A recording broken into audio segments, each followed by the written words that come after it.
আজকের ক্লাসে সবাইকে স্বাগতম। আজকে আমরা দেখব কিছু প্রবলেম দেখব, চলতরিতের কিছু প্রবলেম দেখব এবং সেই প্রবলেমের পরে আরও নতুন কিছু শিখব। প্রথমে আমরা দেখি একটা গাণিতিক একটা সমস্যা, যে আমরা হুইটস্টোন ব্রিজ পড়েছি, তারপরে বিভিন্ন কি বলা হয় রোধের ভিতর দিয়ে যে প্রবাহ যায় সেই প্রবাহগুলো মান বের করে আমরা শিখেছি। আমরা এখানে ধরে নিচ্ছি যে এরকম একটা প্রবলেম, যে কোনো একটা তড়িৎচলক যে শক্তি, সেই তড়িৎচলক শক্তি হচ্ছে 2 ভোল্টের একটা তড়িৎচলক শক্তি। এখানে দেওয়া আছে 2 ভোল্টের একটা তড়িৎচলক শক্তি, 2 ওহম অভ্যন্তরীণ রোধ এবং একটা কোষ সমান্তরাল সংযোগে 5 ওহম এবং 10 ওহম রোধ বিশিষ্ট দুটি রোধের সাথে সংযুক্ত করা হলো। কিরশফের সূত্র প্রয়োগ করে আমরা এই কোষ দ্বারা প্রেরিত প্রবাহ এবং প্রত্যেক রোধকের মধ্য দিয়ে যে প্রবাহ পাওয়া যাবে সেই প্রবাহের মানটা আমরা এখান থেকে বের করে নিয়ে আসার চেষ্টা করব। তাহলে আমরা প্রথমে দেখি যে এখানে একটা সার্কিট দেওয়া আছে। সেই সার্কিটের মধ্যে কি কি আছে, যে তড়িৎচলক শক্তি, তড়িৎচলক শক্তি E ইকুয়াল টু হচ্ছে 2 ভোল্ট, ইকুয়াল টু 2 ভোল্ট। অভ্যন্তরীণ রোধ R ইকুয়াল টু 2 ওহম এবং এই কোষের সাথে 2 ভোল্ট কোষের সাথে একটা রোধ আছে R1 ইকুয়াল টু 5 ওহম এবং R2 ইকুয়াল টু 10 ওহম, মানে দুটা রোধ সমান্তরালে সংযুক্ত। তাহলে সমান্তরালে সংযুক্ত করা যখন হবে তখন কিরশফের সূত্র প্রয়োগ করে আমরা এই কোষ দ্বারা প্রেরিত প্রবাহ কত, মূল প্রবাহটা কত সেটা আমরা বের করব এবং রোধ R1 এর ভিতর দিয়ে কি পরিমাণ প্রবাহ যায় এবং রোধ R2 এর ভিতর দিয়ে কি পরিমাণ প্রবাহ যায় সেটা আমরা বের করার চেষ্টা করব। প্রথমে আমরা এরকম একটা সূত্র জানি, যে প্রথমে আমরা চিত্রটা এখানে আঁকাই নতুন করে। তোমরা যেহেতু চিত্রটা এখানে দেখেছো, তারপরেও আমি এখানে আবার আঁকাচ্ছি।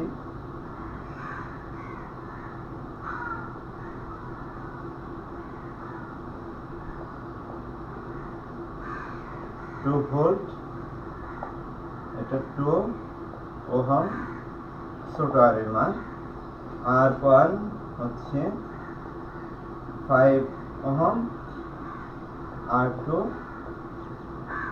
10 ওহম। তাহলে এইটা হচ্ছে কি মূল প্রবাহ I।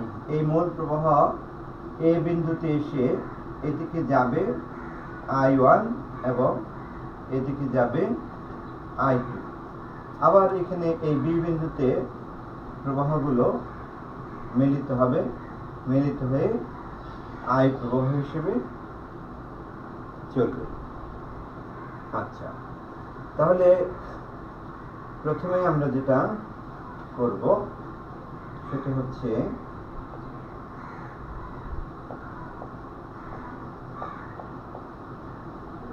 যে এই দুইটা রোধ সমান্তরালে সংযুক্ত আছে, তাহলে এই দুইটা রোধের তুল্য রোধ আমাদের বের করে নিতে হবে। মূল প্রবাহ বের করার জন্য খেয়াল করতে হবে যে কোন একটা সার্কিটের মূল প্রবাহ বের করার জন্য আমাদের রোধগুলোর তুল্য রোধ বের করতে হবে। তাহলে তুল্য রোধ যেহেতু সমান্তরালে আছে, কাজে তুল্য রোধকে যদি আমরা R দিয়ে প্রকাশ করি তাহলে আমরা লিখব যে 1/R equal to 1/R1 plus 1/R2। তাহলে 1/5 প্লাস 1/10, অতএব 10 2 প্লাস 1 অর্থাৎ R ইকুয়াল টু হবে 10/3 ওহম। এটা হচ্ছে তুল্য রোধ, এই দুইটা রোধের তুল্য রোধ। সুতরাং আমরা প্রবাহ বের করার একটা সূত্র জানি। সূত্রটা হচ্ছে যে I equal to E by R plus R, E by R plus R। এখানে যদি আমরা এই মানগুলো বসাইলে হবে 2 10/3 প্লাস 2, তাহলে হবে, আমরা এটা মুছে দেই, অতএব I ইকুয়াল টু 2/16/3 অর্থাৎ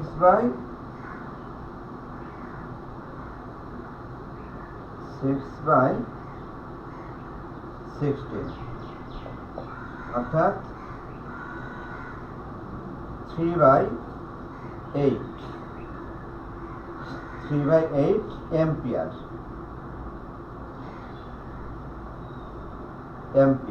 এত এম্পিয়ার প্রবাহ, এটা হচ্ছে মূল প্রবাহ। তাহলে এ এবং বি বিন্দু, এই যে এ এবং বি বিন্দু, এখন কিরশফের সূত্র যদি আমরা ব্যবহার করি, এটা তো মূল প্রবাহ আমরা পেলাম, তাহলে কিরশফের সূত্র যদি আমরা এই অংশের মধ্যে ব্যবহার করি, এই অংশের মধ্যে যদি আমরা কিরশফের সূত্র ব্যবহার করি, তাহলে আমরা লিখতে পারবো যে I1 R1 minus I2 R2 equal to 0। আচ্ছা, সুতরাং আমরা তখন লিখতে পারবো যে I1 R1 equal to I2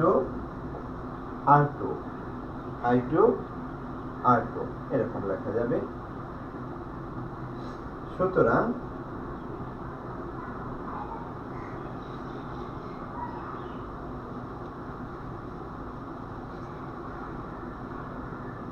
আমরা এখানে লিখব এটা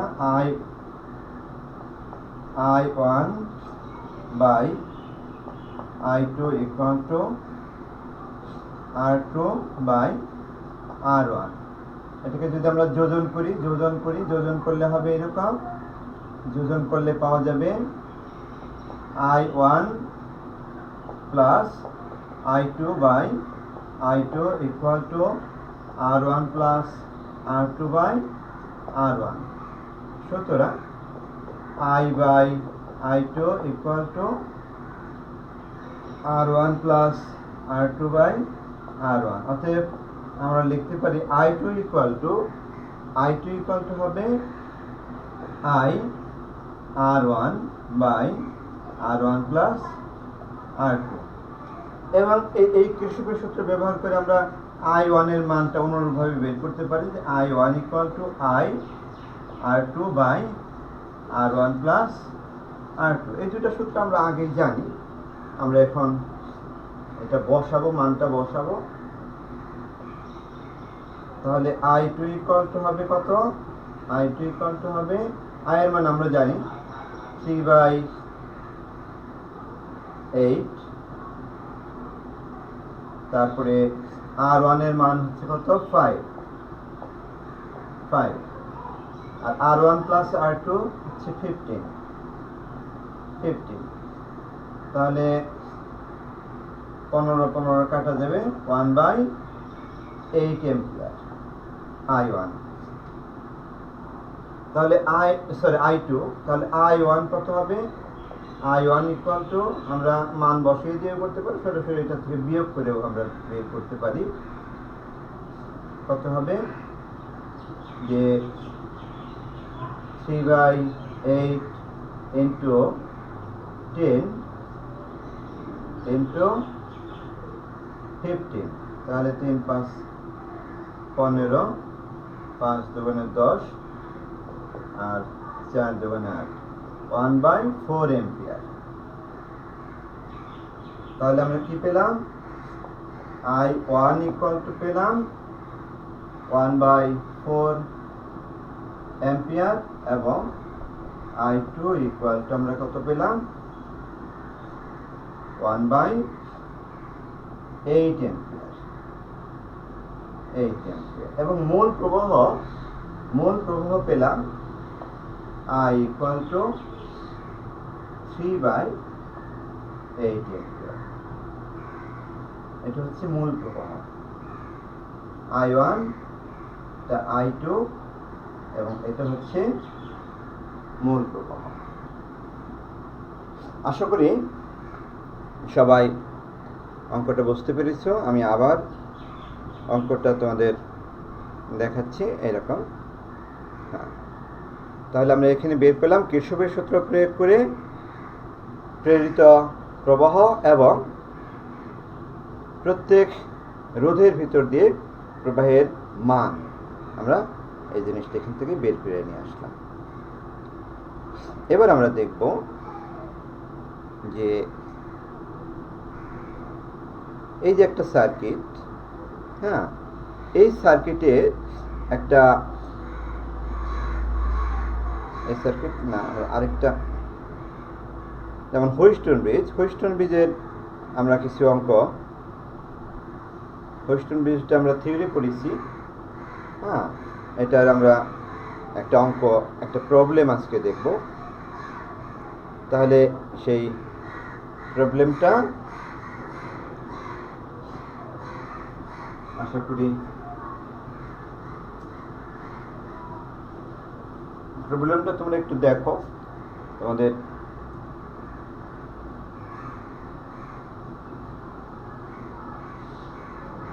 এটা হচ্ছে সেই প্রবলেম।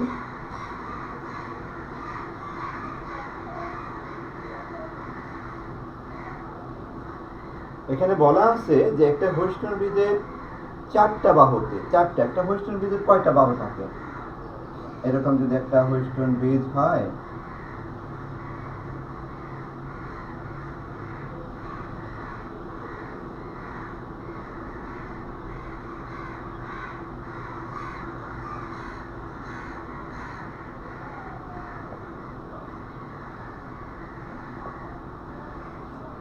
এটা পি কিউ আর এস, চারটা বাহু থাকে। তাহলে একটা হুইস্টন ব্রিজের চারটা বাহু, পি এর মান এখানে বলা আছে 6 ওহম, কিউ দ্বিতীয় রোধ, কিউ হচ্ছে 18 ওহম আর 10 ওহম এবং এস হচ্ছে, এস এখানে দেওয়া আছে কত 60 ওহম, 60 ওহম। তাহলে চতুর্থ বাহুতে আমাদের এখানে দেখতে হবে যে চতুর্থ বাহুতে কত মানের রোধ কিভাবে যুক্ত করলে বৃষ্টি সাম্যাবস্থায় আসবে, এই জিনিসটা আমরা দেখব। যে চতুর্থ বাহু কোনটা, এস হচ্ছে চতুর্থ বাহু, এই বাহুর সাথে কত মানের রোধ কিভাবে যুক্ত করলে বৃষ্টি সাম্যাবস্থায় আসবে। তাহলে আমরা একটা সূত্রই জানি, সূত্রটা হচ্ছে কি, যে হুইস্টন ব্রিজের ভারসাম্য নীতির সূত্র হচ্ছে P by Q equal to R by S. P by Q equal to হচ্ছে কত, আর বাই এস। তাহলে পি এর মান আমরা এখানে বসাই, পি এর মান বসাই 6, কিউ হচ্ছে 18, আর এর মান হচ্ছে 10, হ্যাঁ, এবং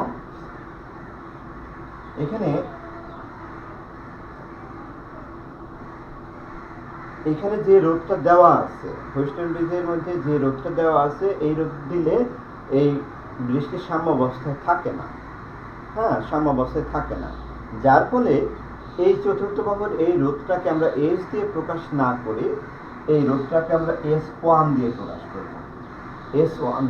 করব, এখন আমরা বের করব যে এখানে কত মানের রোধ দিলে বৃষ্টি সাম্যাবস্থায় আসতো, কত মানের রোধ দিলে বৃষ্টি সাম্যাবস্থায় আসতো, সেটা আমরা আগে বের করে নিব। আমরা ধরে নেই যে এখানে তার যে তুল্য রোধ ছিল এস, এস মানে একটা রোধ যদি এখানে দিতাম তাহলে বৃষ্টির সাম্যাবস্থায় আসতো। তাহলে সেই রোধটা কত সেটা আমরা আগে বের করে নিয়ে আসি। এস অর্থাৎ এস ইকুয়াল টু কত হবে? এস ইকুয়াল টু হবে 18 × 10/6, তাহলে অর্থাৎ 30 ওহম। 30 ওহম মানের একটা রোধকে যদি আমরা কি করতাম এখানে দিতাম তাহলে বৃষ্টির সাম্যাবস্থায় আসতো।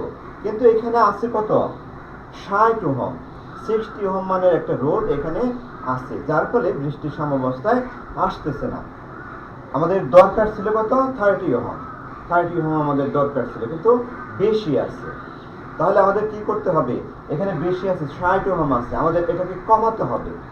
আমাদের কত করতে হবে? 30 ওহম করতে হবে। 30 ওহম কমান করার জন্য এখানে এই 60 ওহম মানের রোধের সাথে আমরা আরেকটা রোধ সংযুক্ত করে দেব। আরেকটা রোধ সংযুক্ত করে যদি দেই, কোন একটা রোধকে যদি আমরা শ্রেণী সমবায়ে যুক্ত করি তাহলে কি হয়? শ্রেণী সমবায়ে তুল্য রোধ হচ্ছে দুইটা রোধের যোগফলের সমান। কাজেই এটার সাথে শ্রেণী সমবায়ে যুক্ত করলে বৃষ্টি সাম্যাবস্থায় আসবে না। অন্য কোনো রোধ যদি যুক্ত করি সেক্ষেত্রে আরো বেশি হবে, আমাদের কমানোর প্রয়োজন হবে। সেই জন্য আমরা কি করব? এর সাথে একটা S2 মানের একটা রোধকে আমরা কি করব? এর সাথে সমান্তরালে সংযুক্ত করব। তাহলে ধরি, এখানে আমরা লিখব এইভাবে যে ধরি S2 মানের একটি রোধ যুক্ত করতে হবে, যুক্ত করতে হবে। তাহলে যেহেতু S is less than S1, অতএব S2 মানের রোধ সমান্তরালে যুক্ত করতে হবে। সমান্তরালে যুক্ত করতে, সমান্তরালে যুক্ত করতে হবে। ঠিক আছে? আচ্ছা, সুতরাং সমান্তরালের ক্ষেত্রে আমরা তো জানি যে 1/s = 1/s1 + 1/s2, 1/s2। হ্যাঁ, তাহলে আমরা মানটা বসাই যে 1 কত? s এর মান আমরা আগে বের করে ফেলছি 30, s1 দেওয়া আছে 60, আর s2 এর মান আমরা বের করব। তাহলে 1/s2 = হবে 1/30 - 1/60। এটা যদি আমরা লসাগু করি 60 2 - 1, অর্থাৎ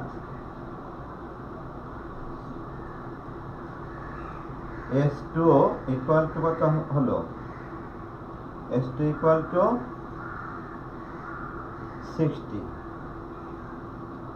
60 ওহম।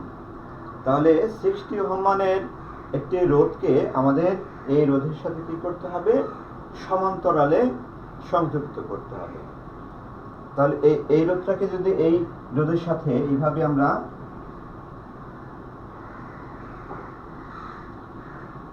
S2 হচ্ছে 60 সমান্তরালে সংযুক্ত করলে কি হবে? যে এটার এই দুইটা রোধের জন্য যে তুল্য রোধ পাওয়া যাবে, সেই তুল্য রোধ হবে কত? 30। ওকে, সেই তুল্য রোধ 30 হবে। আর 30 হলেই এই বৃষ্টিটা তখন সাম্যাবস্থায় আসবে। আশা করি তোমরা এই প্রবলেমটা বুঝতে পেরেছো। আমি আবার এই প্রশ্নটা এখানে দিচ্ছি। প্রশ্নটা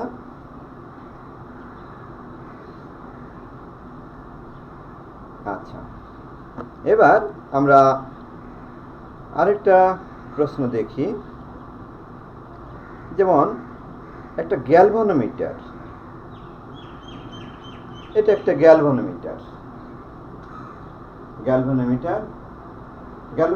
কাকে বলে? গ্যালভানোমিটার হচ্ছে যে কোনো বর্তনীর ভিতর দিয়ে যখন তড়িৎ প্রবাহ, গ্যালভানোমিটার দিয়ে সাধারণত তড়িৎ প্রবাহের উপস্থিতি নির্ণয় করা হয়। গ্যালভানোমিটার দিয়ে তড়িৎ প্রবাহের উপস্থিতি নির্ণয় করা হয়। তাহলে এই যে একটা গ্যালভানোমিটার, এই গ্যালভানোমিটারের সাথে আরেকটা রোধ, হ্যাঁ, আরেকটা রোধ যদি সমান্তরালে আমরা সংযুক্ত করি, অল্প মানের একটা রোধ সমান্তরালে বাইপাস করে দেই, একটা রোধকে যদি আমরা সংযুক্ত করে দেই গ্যালভানোমিটারের সাথে, তাহলে ম্যাক্সিমাম প্রবাহ এই রোধের ভিতরে, যেহেতু এটার মান, এই রোধের মান এস মানের যে রোধটি এখানে আমরা সংযুক্ত করেছি, সেই রোধটা অনেক কম, যার ফলে ম্যাক্সিমাম প্রবাহ এই এস রোধের ভিতর দিয়ে যাবে। তাহলে কোনো একটা গ্যালভানোমিটারের সাথে যদি আমরা কি করি, সমান্তরালে অল্প মানের কোনো একটা রোধ সংযুক্ত করে দেই, তাহলে সেই অল্প মানের এই রোধটাকে বলা হবে শান্ট। ঠিক আছে? তাহলে শান্ট হচ্ছে অল্প মানের একটা রোধ, যে রোধটাকে গ্যালভানোমিটারের সাথে সমান্তরালে সংযুক্ত করতে হয়। আচ্ছা, তাহলে আমরা ধরে নেই যে এটা হচ্ছে একটা গ্যালভানোমিটার। গ্যালভানোমিটারের সাথে এস মানের একটা রোধকে আমরা সমান্তরালে সংযুক্ত করব, সমান্তরালে। তাহলে এদিক থেকে আই পরিমাণ প্রবাহ আসবে, আই পরিমাণ প্রবাহ সার্কিটের মধ্যে প্রবেশ করবে, গ্যালভানোমিটারের মধ্যে প্রবেশ করবে। আমরা এর সাথে এই এ বিন্দুতে একটা এস মানের একটা রোধকে আমরা সমান্তরালে, একটা শান্টকে আমরা সমান্তরালে সংযুক্ত করে দিয়েছি। তাহলে বি বিন্দুতে এসে আবার একত্রিত হবে শান্ট এবং গ্যালভানোমিটার। তাহলে এই আই প্রবাহ এই থেকে এসে দুই ভাগে, এ বিন্দুতে এসে আই প্রবাহ দুই ভাগে ভাগ হয়ে যাবে। গ্যালভানোমিটারের ভিতর দিয়ে যাবে আই জি পরিমাণ প্রবাহ, এবং শান্টের ভিতর দিয়ে যাবে আইএস প্রবাহ। শান্টের ভিতর দিয়ে আইএস প্রবাহ প্রবাহিত হবে। সুতরাং আবার এই প্রবাহটা এস রোধের ভিতর দিয়ে গিয়ে এই বি বিন্দুতে এসে আবার এই দুইটা প্রবাহ, বি বিন্দুতে এসে আইজি এবং আইএস প্রবাহ মিলিত হয়ে আবার মূল প্রবাহ পাওয়া যাবে, মূল প্রবাহে পরিণত হবে। তাহলে এই যে এখানে গ্যালভানোমিটার এবং শান্ট, এই দুইটার প্রবাহের সাথে মূল প্রবাহের সম্পর্কটা কেমন, সেটা আমরা এখানে দেখার চেষ্টা করব। তো আমরা কিরশফের সূত্র থেকে জানি, কিরশফের সূত্র থেকে জানি যে যেহেতু এই এ বিন্দুতে যদি আমরা কিরশফের সূত্র ব্যবহার করি, এ বিন্দুতে, তাহলে এ বিন্দুতে কিরশফের সূত্র ব্যবহার করলে আমরা লিখব যে I equal to IG plus is, IG plus is, এটা আমরা লিখতে পারি। সুতরাং এখন এ এবং বি বিন্দুতে যদি আমরা এ এবং বি বিন্দুর জন্য ওহমের সূত্রটা ব্যবহার করি, যেমন V A minus V B equal to IGG, এটা লিখতে পারি ওহমের সূত্র ব্যবহার করে। এবং V A minus V B equal to ISS, এটাও লিখতে পারি ওহমের সূত্র ব্যবহার করে। তো এখানে উভয়ের জন্য, উভয় ক্ষেত্রেই ভি এ মাইনাস ভিবি সমান, ভি এ মাইনাস ভিবি সমান। সুতরাং আমরা এখানে লিখব যে I G G equal two is S, এটা লেখা যায়। ঠিক আছে? সুতরাং আমরা এটাকে এইভাবে লিখি যে I G by I S equal to S by G, S by G. এখন এটাকে যদি আমরা যোজন করি, তাহলে যোজন করলে লেখা যাবে I G plus I S by I S equal to S plus G by G. Okay? অতএব এখন দেখো, এই যে I G plus I S equal to, তো আই আমরা আগেই লিখেছি, সুতরাং এখানে আমরা লিখব I by I S equal to S plus G by G. অতএব আই এস ইকুয়াল টু আমরা লিখতে পারি যে G by S plus G into I. তাহলে এটা হচ্ছে শান্টের প্রবাহ। শান্টের প্রবাহ আমরা বের করতে পারি। এটা হচ্ছে শান্টের প্রবাহ এবং মূল প্রবাহের মধ্যে সম্পর্ক। আবার আমরা এই সমীকরণ থেকে যদি লিখি যে এই পূর্বের সমীকরণ, এই সমীকরণ থেকে আমরা লিখতে পারি এইভাবে যে I S by I G equal to G by S, G by S লেখা যায়।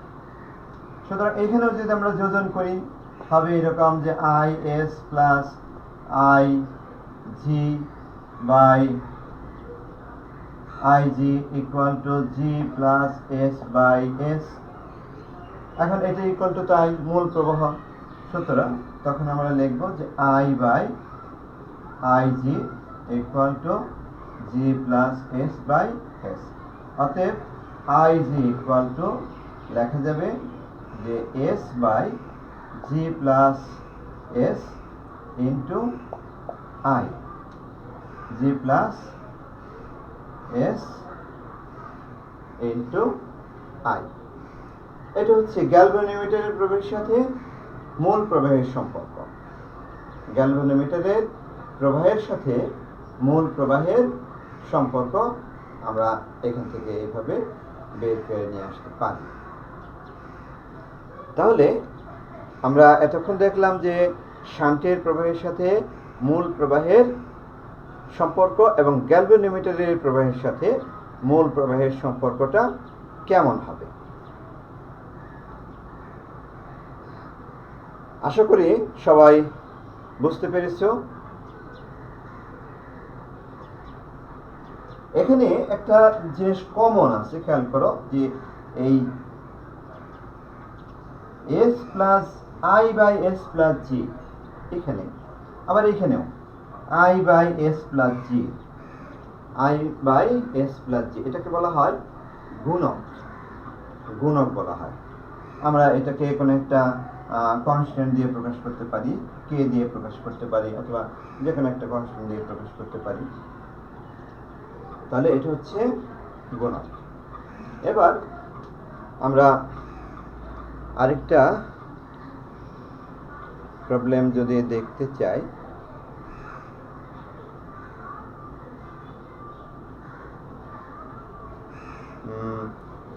আচ্ছা তাহলে আজকে আমরা এই পর্যন্তই শেষ করি।